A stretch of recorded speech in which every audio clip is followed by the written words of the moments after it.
Oh boy, do we have a treat today, gamers. So Cat with Blue Hat uploaded a theory a couple of days ago called How an Outfit Leaked the Entire Story of Genshin Impact. And I'm going to be really honest here and just say I watched this live on stream already.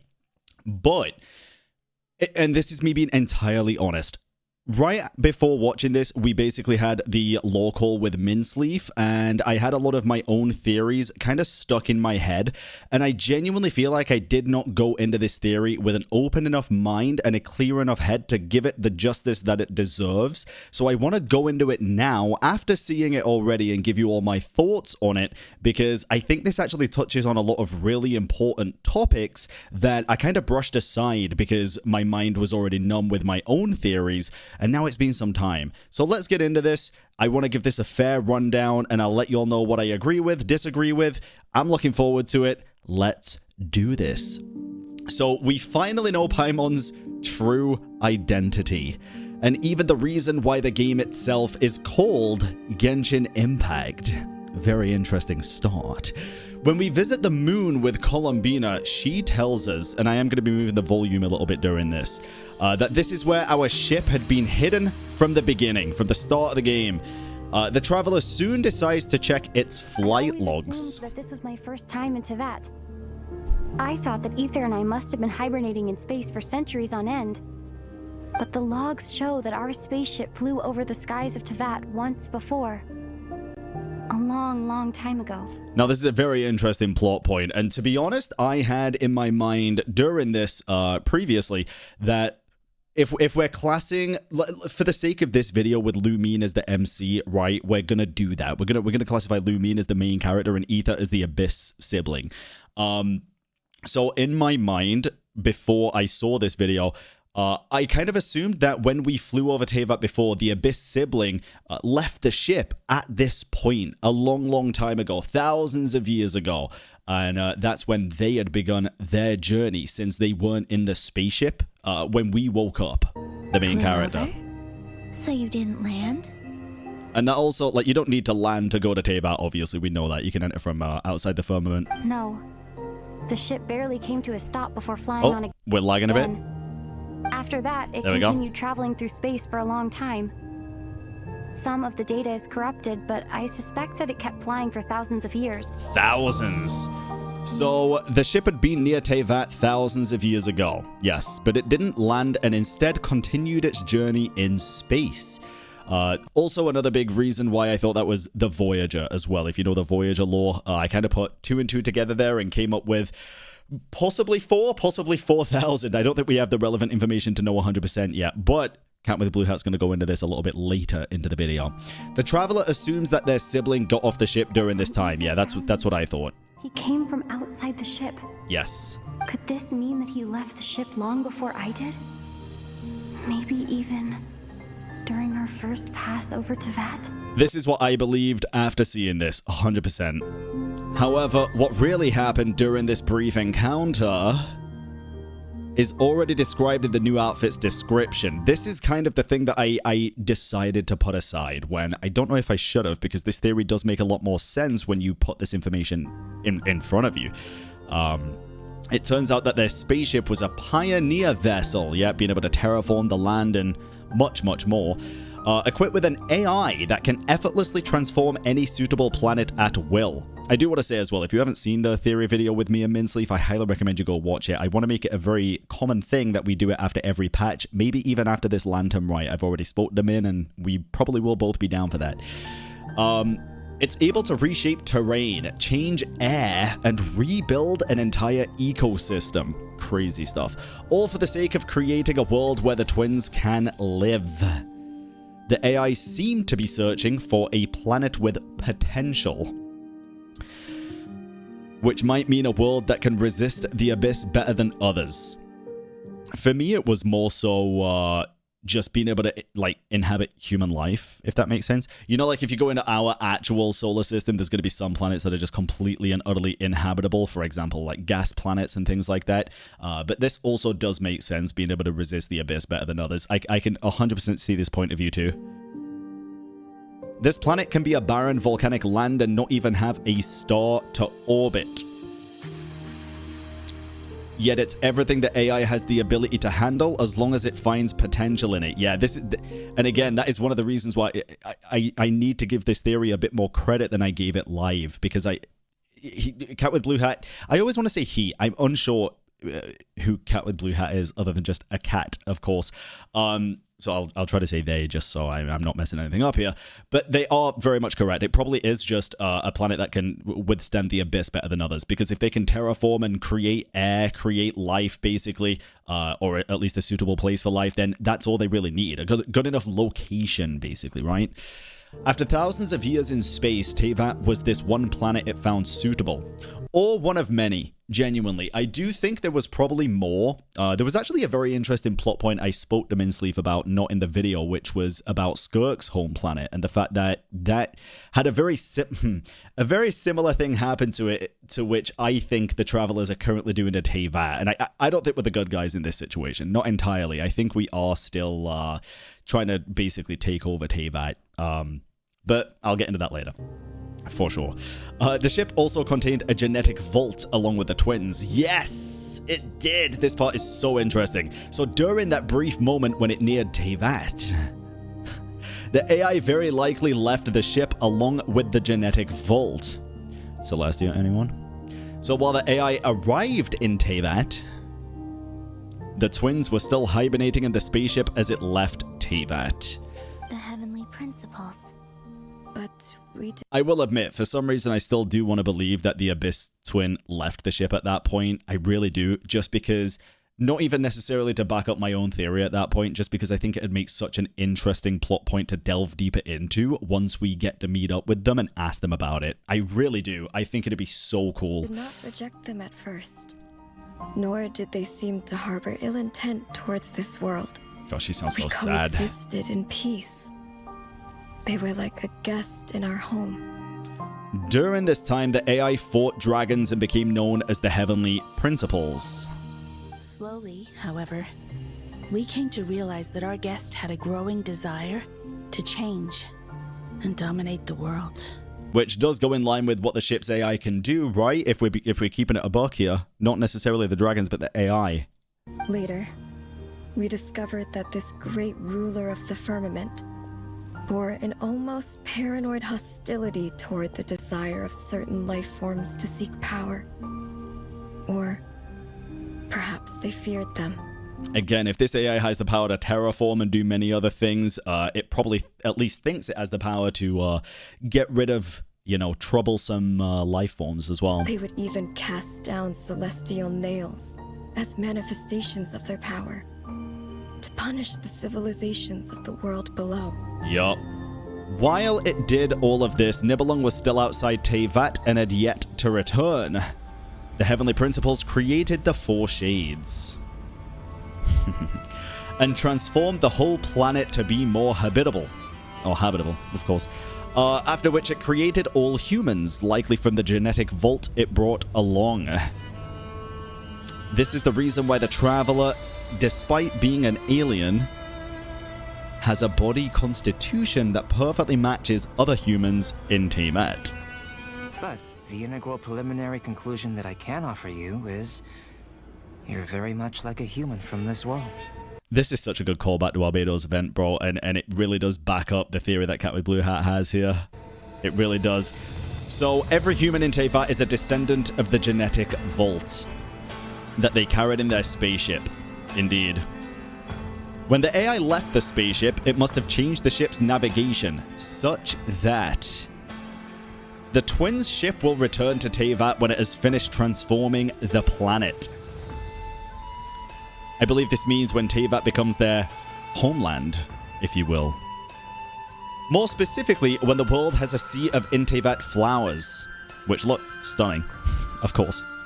Why else would the siblings suddenly find in Teyvat flowers that they've been searching for a very long time, conveniently growing in Teyvat? At the end of my journey, I arrived at a place known as the Sea of Flowers at the end. Do you remember?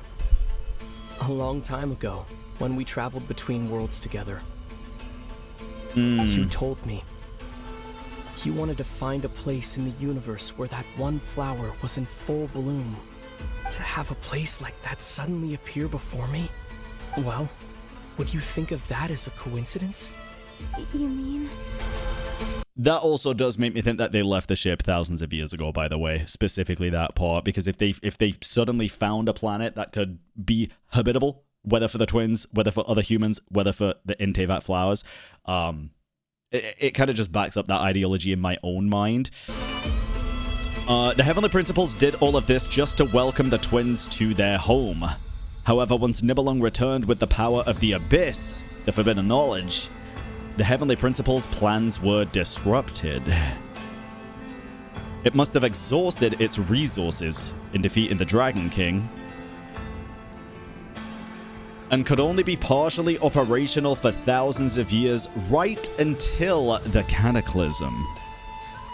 However, right before it was about to shut down, someone else took advantage of the Heavenly Principles' weakness.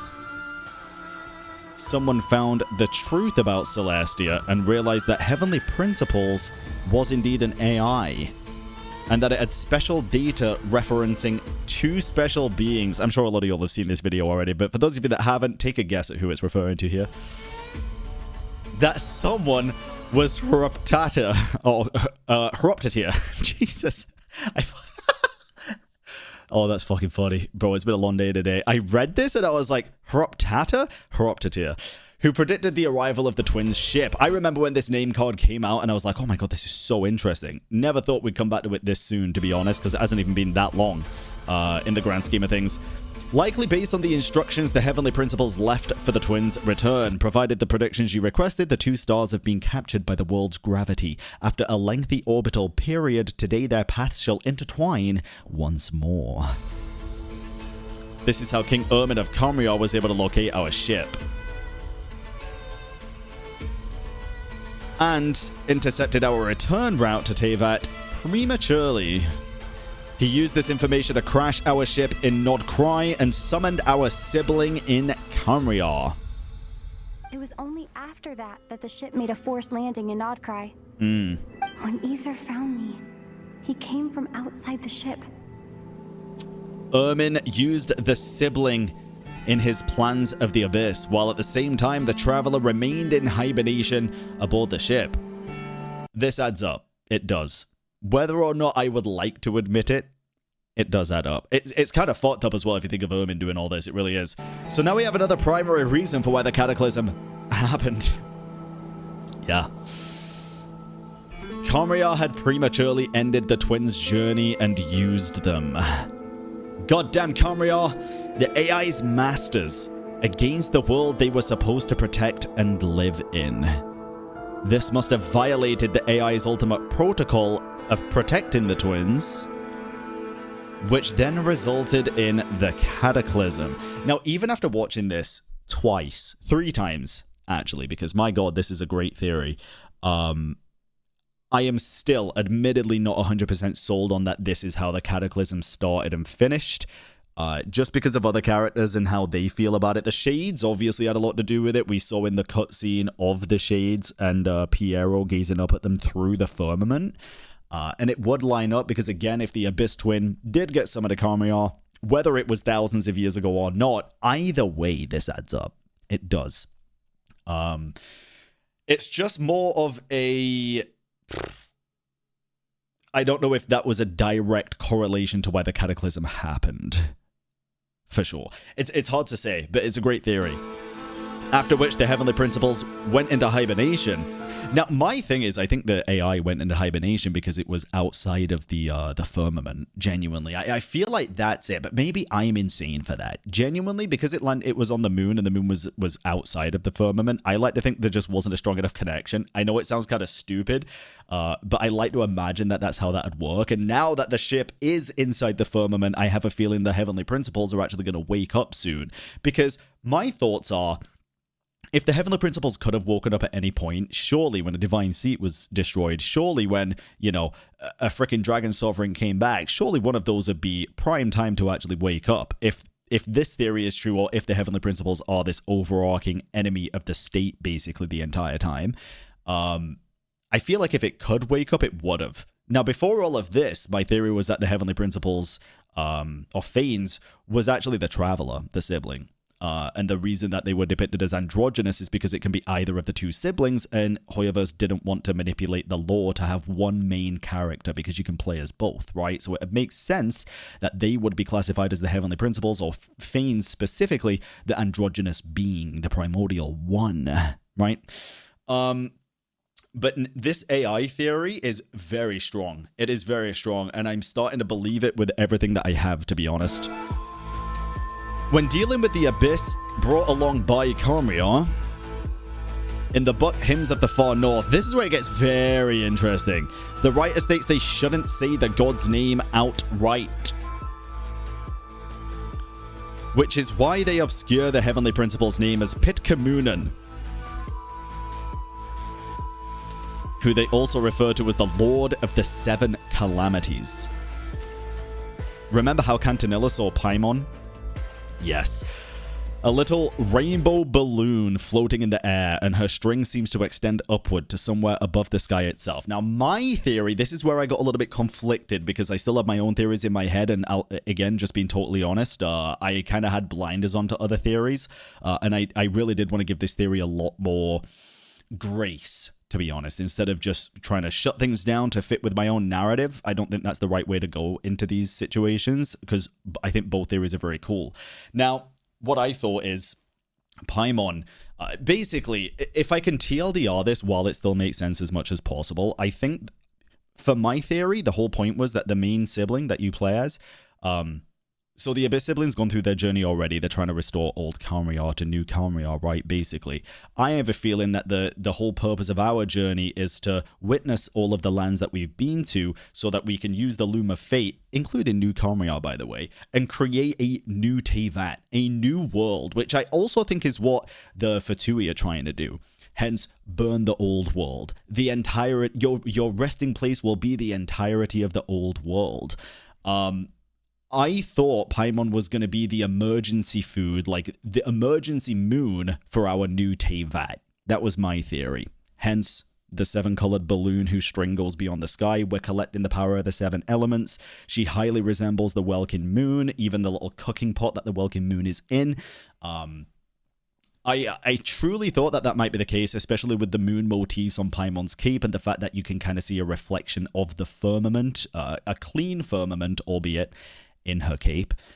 So that was my theory. That we were the witness of Teyvat so that we could create a new world with the Loom of Fate, with new ley lines, new everything. Even if Dottore burns this one down, we can create a new one to harbor people, and that could be our world.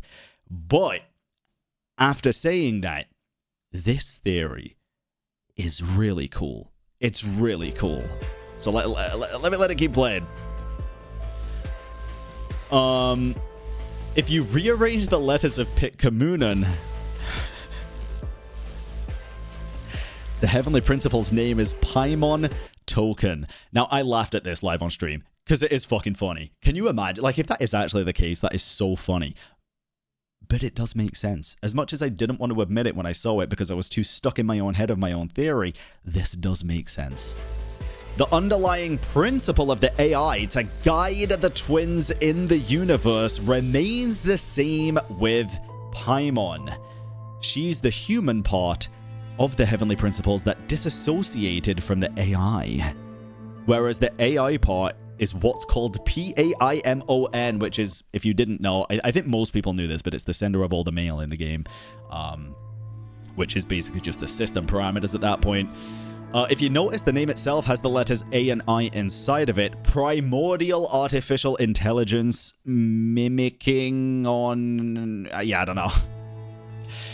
It's why we can resonate with the statues of the seven and the seven elements, as it's literally designed for us. It's why the Irminsul, a creation of the heavenly principles, has data lines. The reason why teleport waypoints can't be used by anybody else. is because they're made specifically for us by this world. Yeah, other people have just become accustomed to them. Even Vision Wielders, even Allergenes cannot use these creations. The world exists for us because specifically our AI willed it so. Now, this is a part that I'm still kind of confused about. It's so weird, dude. Because then, if that's the case, right? I do think it's the case that the AI could have easily terraformed this land and gone through a lot of things to make it habitable for us and create that big sea of flowers at the end, for sure. It definitely didn't create Teyvat, right?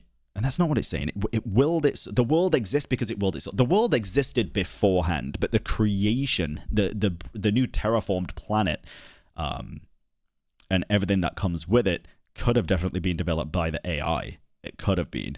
But Teyvat as a planet definitely existed beforehand. I just wonder what happened beforehand. If there was life, maybe it was the Abyss's freaking planet, bro. Maybe we kicked it out originally, and it's just trying to go home.